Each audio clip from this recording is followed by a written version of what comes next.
Okay, we've got people logging on. Welcome, everyone. I'm just letting you know that I'm Kathy Eastwood, Associate Director for the Center for Health Informatics. And at CHI, we focus on all aspects of the data pipeline, from data collection to analytics and custom displays and big collaborations among teams. We aim to transform health data into evidence for the community by collaborating and developing innovative methods for health informatics sciences and for precision health. So this is our speaker series, which we host to introduce extraordinary work of our colleagues in the field of health informatics. Today we have two speakers from the SeroTracker team. First, Mairead Whalen is the co-lead and research manager for the SeroTracker at the University of Calgary in CHI. Her work has shaped global vaccination policy and pandemic preparedness, expanding from COVID-19 to other pathogens in collaboration with the World Health Organization and the Food and Agriculture Organization, FAO.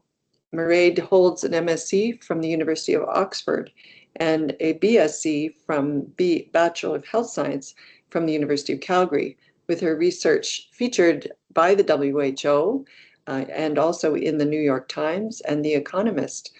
And we also have Harriet, our colleague, is a senior data scientist and research co-lead with CHI and leading the key work of the SeroTracker team. Since 2021, she's built global data pipelines and led high-impact research on COVID-19 seroprevalence. She's published in the Lancet Infectious Diseases, BMG Global Health, and PLOS Medicine. She holds a Master's of Science in Statistics from the University of Toronto and a BA in Economics from Queen's University, and collaborates with partners like the WHO, FAO, and the Public Health Agency of Canada. So please, we will, as we commence, feel free to put up your hand and you can interrupt us and ask a question, or you could write it in the chat. There'll be time at the end as well for questions. So the session is being recorded and it will be posted on the CHI website under events for you to refer to later or let other people know about. So please welcome Harriet and Mairead today for our session. Welcome. Thank you so much, Kathy. So I'll start out our session here before handing off to Harriet a bit later. My name is Mairead. Like Kathy said, I co-lead the SeroTracker project. Very happy today to be talking to you about our data systems behind the SeroTracker dashboard and data platform for evidence synthesis and infectious disease tracking. So a brief agenda for today. We're going to start out with a little introduction to SeroTracker and the project as a whole and what we did from 2020 onwards from the COVID-19 pandemic and beyond, talking a little about surveillance, our dashboard, and some key use cases. And then Harriet's going to talk about a bit more of a deep dive into the data and methods behind our dashboard and data platform. Some of these meta-analysis and systematic review methodologies we used, and then a few reflections on how we can take these learnings and prepare for the next pandemic. So from the jump, just want to have a quick disclosure and acknowledgement slide. So in the last couple of years, we have been funded by the COVID-19 Immunity Task Force by the Public Health Agency of Canada, the WHO, CIHR, and FAO. And while we're very grateful for funding, because some of these are formal collaborations with UN-affiliated organizations, we just want to say the content of our presentation doesn't necessarily represent their views. And also thank you to a few team members amongst many others whose work informed some of the work that we'll be presenting on these slides. They're listed here amongst many others. So starting out with Part A, an introduction to SeroTracker from 2020 to 2025. So before we dive into SeroTracker itself, I want to take a moment to think a little bit more about serological data and what that means and why it's important for tracking and containing outbreaks. So serological testing refers to serum sampling, so sampling of blood or serum or plasma samples from a participant and using that sample to detect antibodies against a given pathogen. So in the case of the pandemic, of course, we used this to detect COVID-19 or SARS-CoV-2. And the reason why this kind of sampling and testing is so interesting is because while the regular PCR tests, which we'll all be familiar with at this point, the old nasal swab up the nose, very useful to tell us who's sick right now with the virus and active cases. However, what serology can reveal via looking at antibodies is we can identify cases that weren't severe enough for testing, cases that may not, in people that may not have had access to testing, and asymptomatic infections. So it can really allow us to kind of follow in the footsteps of a virus and give us a full picture of who's ever been infected with the virus rather than who's actively currently infected with it. So a really important tool to help inform pandemics.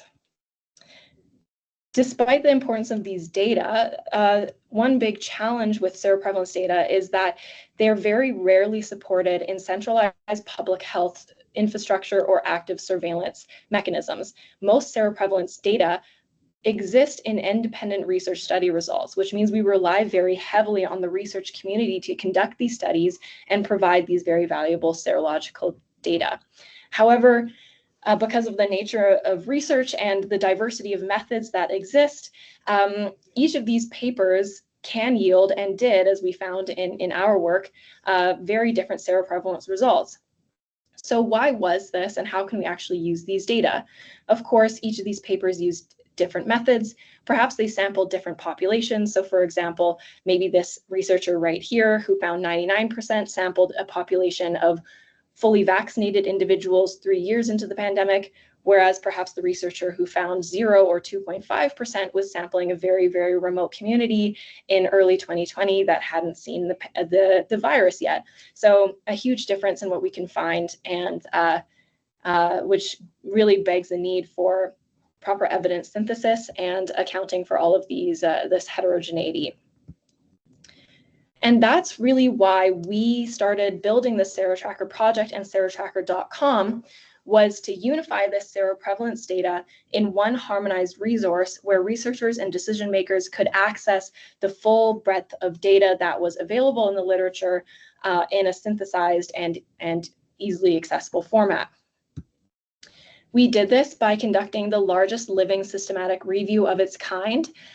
We conducted a new search every week during the pandemic. We screened hundreds of thousands of abstracts, and in our SARS-CoV-2 website ended up with over 4,500 studies included in our overall systematic review, representing about 38 million participants worldwide.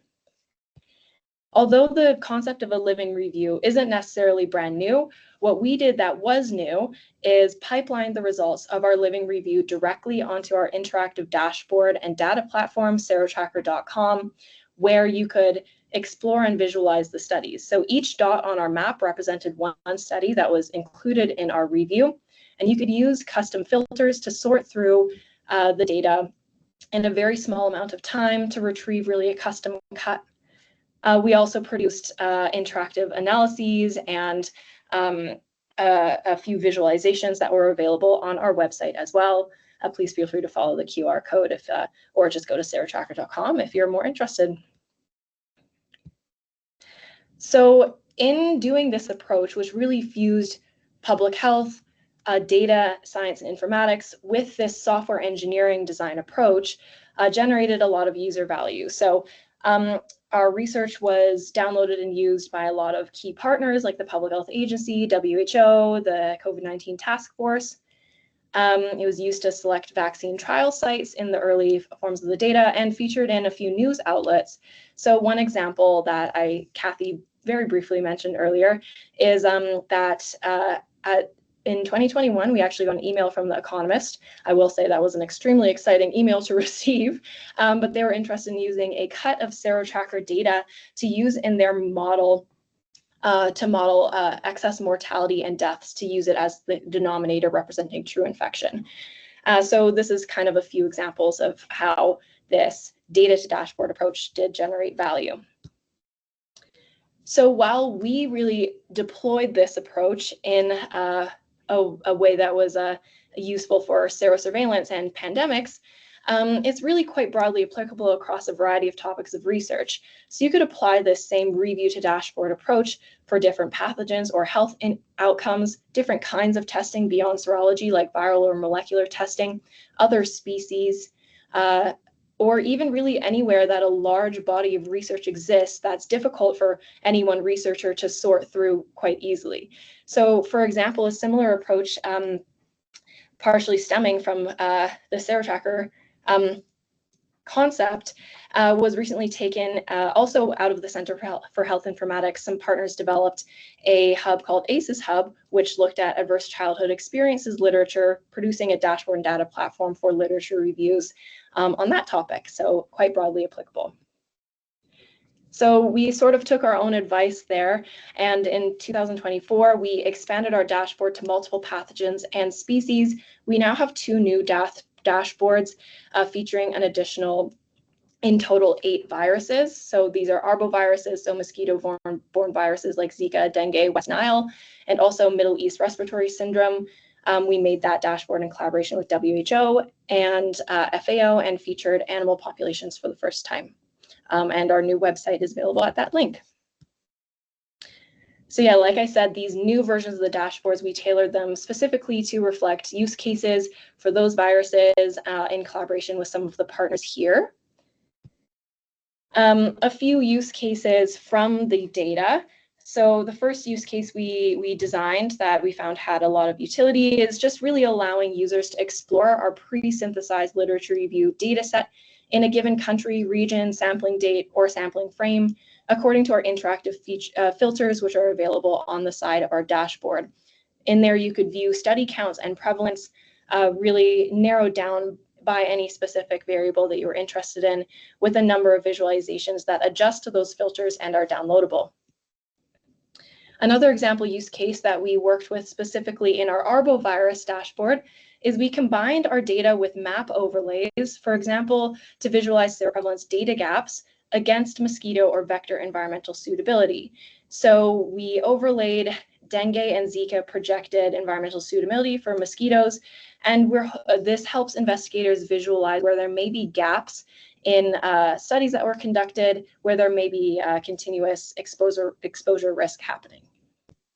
And lastly, and really the biggest way that we found this has been useful is just it allows researchers and scientists to complete a background literature review in seconds targeted at niche areas of expertise with linked studies. So for example, say you were conducting a study on children and youth populations in a particular country using an ELISA-based assay. You can use those filters and immediately have a sample of comparable literature that you can use in a background review similar to what you're planning. So that's a little bit about SeroTracker and the work that we've done and the impact it's had. But now I'm going to pass over to Harriet, our methods expert, to dive a bit more into our data systems and meta-analytic methods that behind the process. Harriet? Great. So starting with our living systematic review, so as Maureen mentioned, during the height of COVID, our database was fully updated bi-weekly, and our other dashboards where fewer articles are published are updated biannually. So what went into that was a weekly search, screening in duplicate both abstracts and full text of articles. That could be up to 2,000 per 2 weeks, extraction in duplicate by 2 research assistants, critical appraisal using the modified Joanna Briggs Institute checklist, and finally making the data available for public health decision makers through analysis, literature reports, and on our dashboard. So we used a number of tools and built upon them to streamline our end-to-end process. So for screening and search, we used the Covidence platform, and also recently a member of our team has developed a tool using AI and large language models that can perform screening with the same accuracy of a human in a fraction of the time. So that's great. We can now use that. For data infrastructure, we use Airtable to extract the data into and to store the data. The data is then extracted and transformed into our backend database in Postgres and loaded onto the dashboard, which is built using a React framework and deployed on the Vercel platform. And in parallel with that, we use the data for our own analyses. So we did several meta-analyses, which we conducted using R and disseminated the findings in various academic journals. So a couple of things to note on our data infrastructure. On the next slide. So it was really important early on to develop standardized core data elements for streamlined data extraction. So the variables that we would extract and be able to compare in each article, including the source metadata, the information on each study, and information on each seroprevalence estimate, including the location, sampling dates, population, and assay information. So we developed these in consultation with domain experts, both on the epi and lab side, and we adapted these for each new pathogen that we have studied. Another thing, at some point in the process, we realized that there was a huge number of SARS-CoV-2 assays developed and used in these studies. And it is very important to have the characteristics of these for interpretation, and not every study would report those. So we developed a database of over 300 commercial assays with this information that we were then able to link back to the seroprevalence estimates. And this also facilitated an interesting analysis of manufacturer sensitivity and specificity, so like the accuracy of the test. And we found that manufacturers considerably inflated their estimates compared to third parties and independent evaluations. And that was published in a paper we did. And again, that highlighted the need for standardization of assays. So now looking to our dashboard. So as Marie mentioned, we adopted methods from the tech startup world to create the best version of our product and do it quickly. So we used a lean approach where to first understand the public health use cases and user needs, propose several possible products, and then within 1 month, our development team developed the first prototype or minimum viable product of SeroTracker.com. And this approach and speed allowed us to, once the data platform was live, easily conduct real-world testing and gather feedback from our users, and then put that feedback back into the platform and iterate. And so we found this approach was very helpful to have the most useful version of the product as soon as possible, rather than the approach of working on something for a year and putting it up only to find that it's not quite right. So yeah, that was our innovation there. So in our own analyses of the data, several of these were partnered with WHO and had high impact informing decision-making at the World Health Assembly, SAGE, and the International Health Regulations Emergency Committee. So I'm going to focus on our global seroprevalence meta-analysis, which we did partnered with WHO Health Emergencies.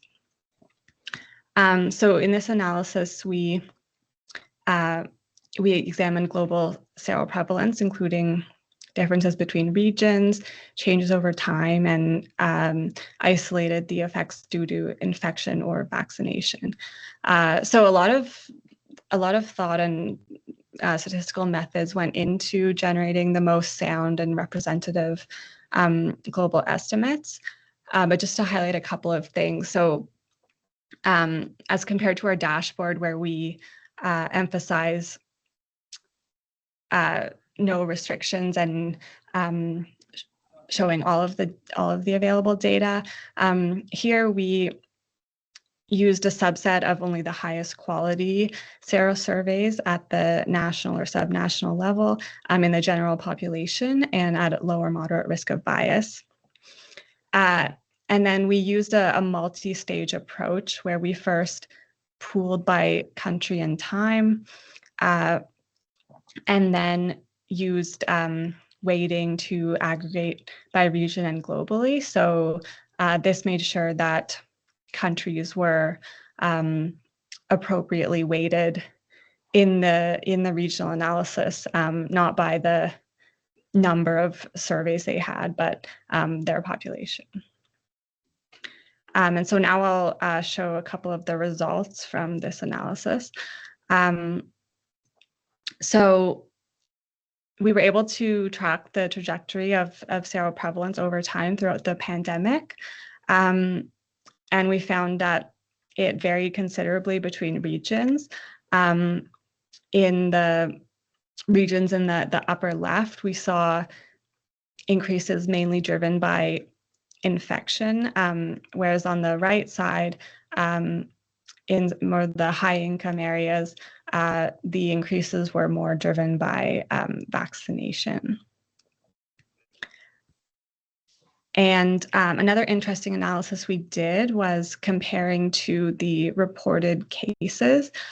So by bringing seroprevalence data together, we showed that COVID cases underestimated infections by a factor of 10. So, and that also varied by region.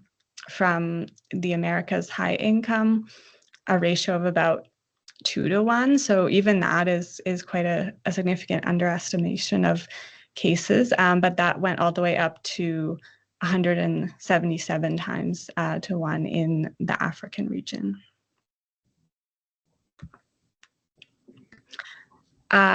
So our critical appraisal results, risk of bias, we found that sampling methods, analysis and reporting were key limiters in study quality. So this is all of the studies that we found 56% had a higher unclear risk of bias.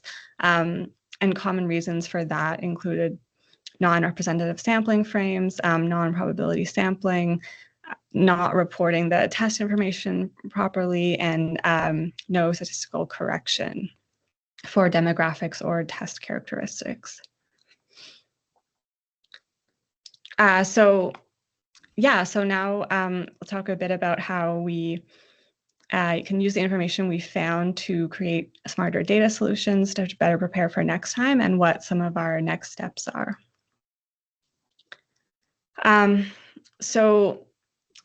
key limiter in our approach with the systematic review is the time delay. So in analysis we did, we found on average over 5 months between the date that the study collected samples and when those results were actually reported in a journal.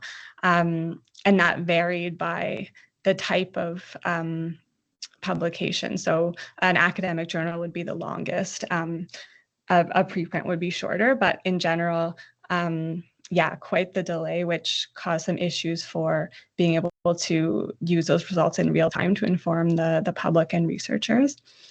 So on the next slide, so we have some ideas for iterating on SeroTracker's infrastructure to keep our centralization approach, but with improved speed. So basically,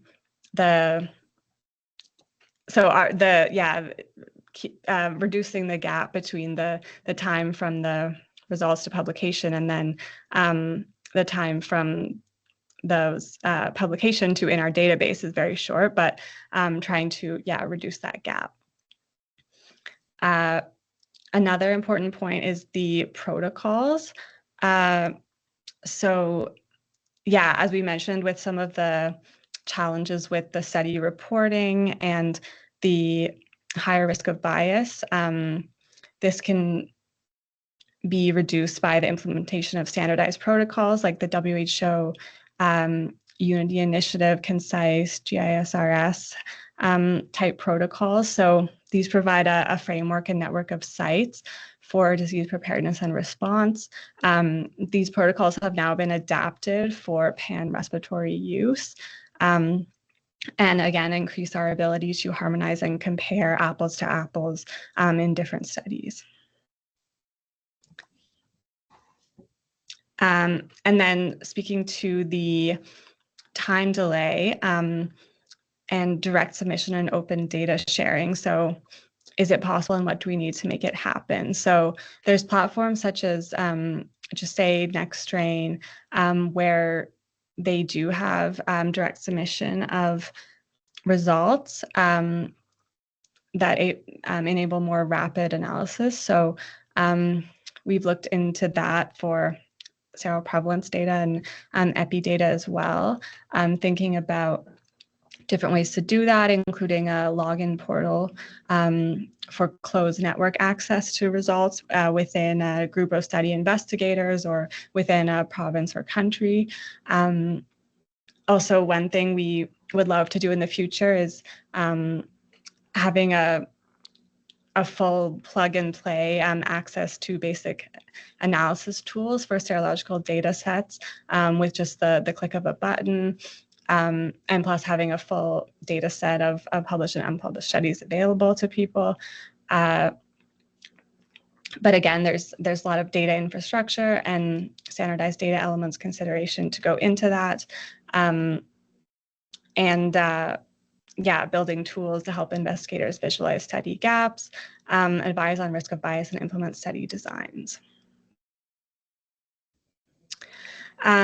And then finally, I wanted to touch on the automation piece. So as I mentioned, a member of our team developed a tool for screening using AI and large language models, and that is also now extended that to the full end-to-end process. So that product is called AutoSR, and it's available at the website there. If you want to take a look, we're currently doing user testing with that. And yeah, this is a real game changer for the evidence synthesis pipeline and methods in the future. So getting systematic reviews in hours, not months, really to improve the speed of evidence to the decision makers. So in summary, centralized synthesized serological data brings value to infectious disease outbreak research and response times. So our innovative approach to live systematic review results allowed quick access to seroprevalence data during the pandemic. The smart use of core data elements and data synthesis is key for execution and remobilization of our data pipeline to other topics. Our meta-analyzed results, so the layer of synthesis above that contributed to the global COVID-19 response, and future tools include standardized protocols, direct data submission, systematic review automation, and global and local collaborative efforts. So that's all for the presentation. We're happy to use the second half of this for Q&A.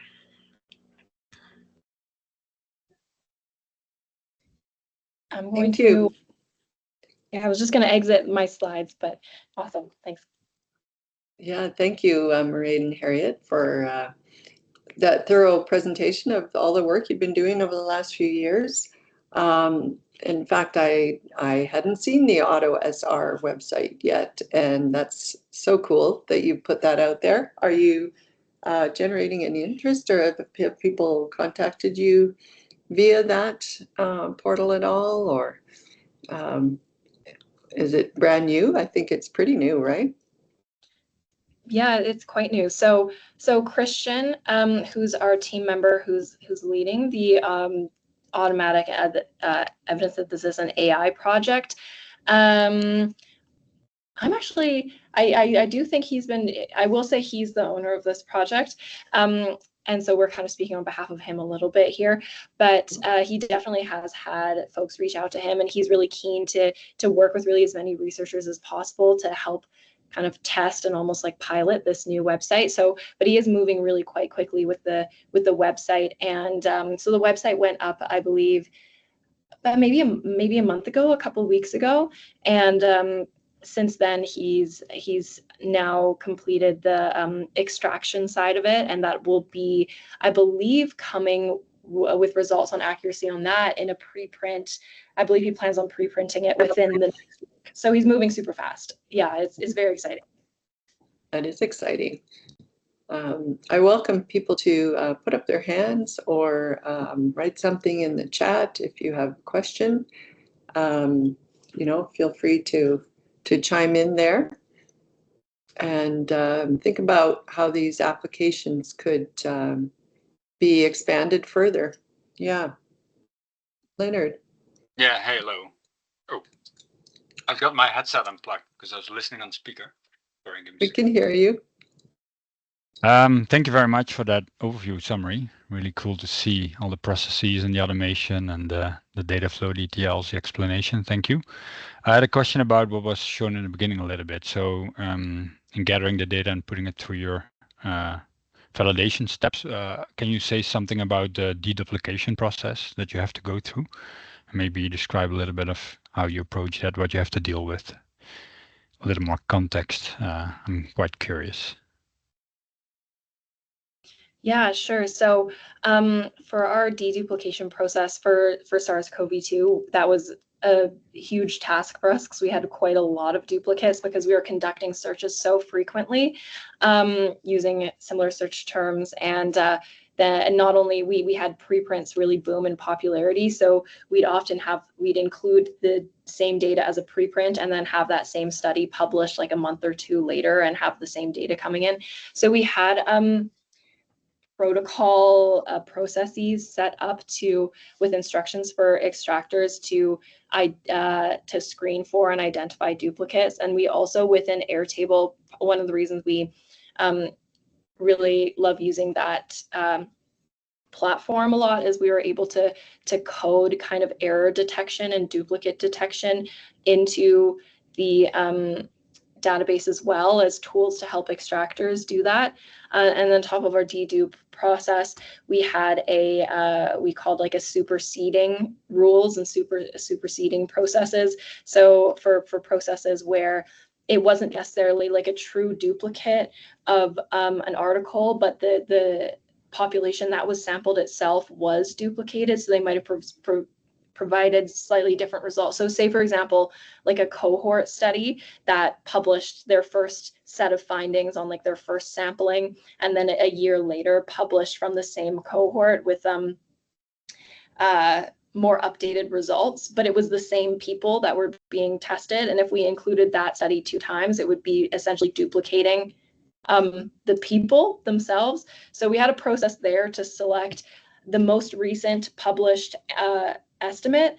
And if there was multiple options there, we selected the one that had the most robust data, or so basically like the most information provided on their subgroups and methodological details. So Harriet, I don't know if you have anything to add to that, but that's like a little glimpse into our complex protocol. Yeah, and then we would, in like our meta-analysis, we would do a final check with the data set in R as well. Just sometimes there'd be some duplicates that slipped through. So yeah, there were multiple levels. Thank you very much. Elliot has a question. Hi, thanks for the talk. I was interested in your automated screening with AI. on what kind of process you were doing there. It's something that we're also doing a little bit now, and I think more and more are going to do it. So is it like a out of the box thing that you're subscribing to, or are you rolling your own sort of system? It is a prompting approach. So in the paper that's been published via Annals of Internal Medicine, it's essentially a series of like prompt templates and template instructions to input into the, I believe it's the like GPT 4.0 yeah, so is actually reasonably simple to follow. And so the instructions are actually in that paper. However, it does require like basic knowledge of Python, as well as like an interface to be able to input both Python and then access to the GPT model itself. So I think that's a big reason why Christian has started this kind of startup product in which his team will sort of help you run it yourself, because there's a lot of researchers out there who don't know how to code Python. But I think like especially within the center where there's so much data competency and coding competency, it is certainly a set of instructions that you could have a look at yourself. The GitHub and all the instructions are open access online. Yeah, Harriet, anything to add on that? Yeah, mainly I just added the paper into the chat. So Thank you yeah, very much. all the methods, yeah, the methods and stuff are in there. And yeah, the methods for that paper are open access. And then the AutoSR platform is building more of a user-friendly interface where the user would be able to just upload their files and have things run. But yeah, it's a prompting approach. Very cool, thanks. And so basically any topic could be covered, like in any kind of literature search, or is there still a focus of the type of literature? It can really be any topic. So the tool itself was trained on 10 different systematic review data sets, the SeroTracker data set being one of them, and another one of our reviews, which looked at protective effectiveness and reinfection, being another. But the other 8 reviews spanned like a large breadth of topics. I think they had some clinical trial studies, they had some I don't know, I can't list them off the top of my head, but really they had nothing to do with each other. So the validation and the accuracy of the tool was measured based on its ability to and trained on its ability to adapt to really essentially any systematic review concept. And so far Christian has applied it across like a huge number of topics. His most recent endeavor in training the tool how to conduct extraction was really quite interesting, because he took a sample of 12 Cochrane reviews, maybe it was more than that even, a number of Cochrane reviews, and took their inclusion-exclusion criteria and essentially replicated their search and screening and full extraction of data, and then compared the AI extraction to what was actually published in those papers. And he found that his tool actually found more studies and extracted at an equal or higher performance to the original Cochrane reviews. And those were across a variety of topics. So it's pretty cool work. Honestly, he's done a very, very good job with it. It's really interesting.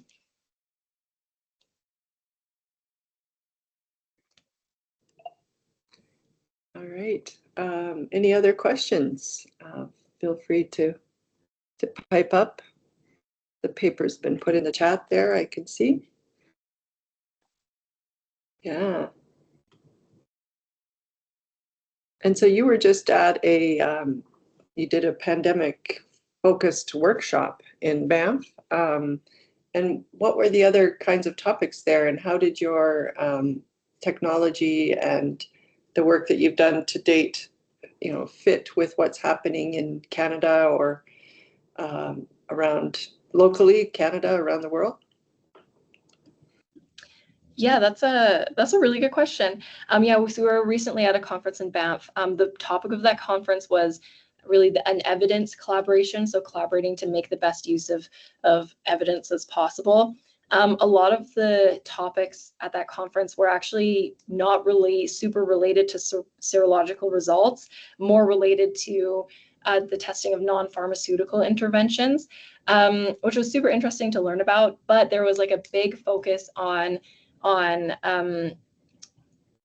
good research use of evidence. So a lot of talking about systematic review methods and then novel ways to centralize and visualize evidence. So we met like a few other researchers who had done really cool, interesting centralization and dashboard initiatives, similar in concept to SeroTracker, but they took entirely different approaches with different kinds of data. So that was super cool to see. We had like a good response to the workshop, and people were quite interested. And also the AI tool, of course, that's quite popular, one of our popular things these days, and the dashboard itself. And yeah, generally interesting results on evidence-based medicine and evidence synthesis for pandemics. Those are my reflections, but I would also love to hear Harriet's thoughts. Yeah. Yeah, I don't have a ton to add. It was interesting. Yeah, like the various lessons learned by different groups going forward. And I think, yeah, the dashboard and approach in terms of like a research product versus paper and be able to disseminate evidence quickly was definitely valued there. But yeah, it was a good conference. That makes me think of the importance of science and evidence, and how we're challenged these days in order to make it known what is the evidence on a particular topic when it can be questioned or countered with false information. So I'd look to your type of technology and platform to accelerate getting evidence out, and the rigor that you're showing, I think, is really valuable. Do you think that there is other areas we could branch into, or how we could promote good science and promotion of evidence for decision making, using this type of tool?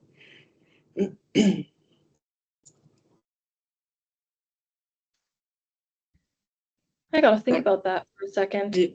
Yeah, there can be other people chime in if there's other ideas. Yeah, and if anyone has ideas, I mean, I think that's like really the question of the hour, honestly, is there's a lot of folks asking those questions. And that could be a whole conference. That was essentially the whole conference of the topic of the conference itself. So there's a lot to be learned here. But yeah, Harriet, any thoughts?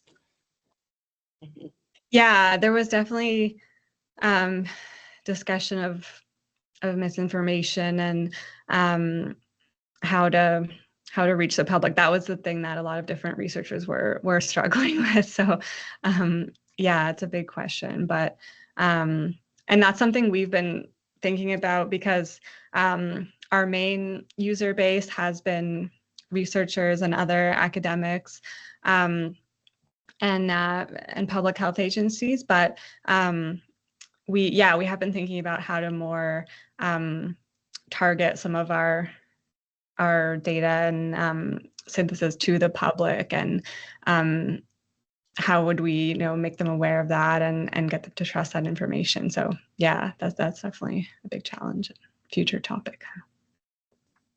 Yeah, a good point. But it was definitely useful. Even I used it during the pandemic, as far as looking at spread and the worldwide impact of these kinds of conditions happening, and it can lead to ideas for prevention and other science.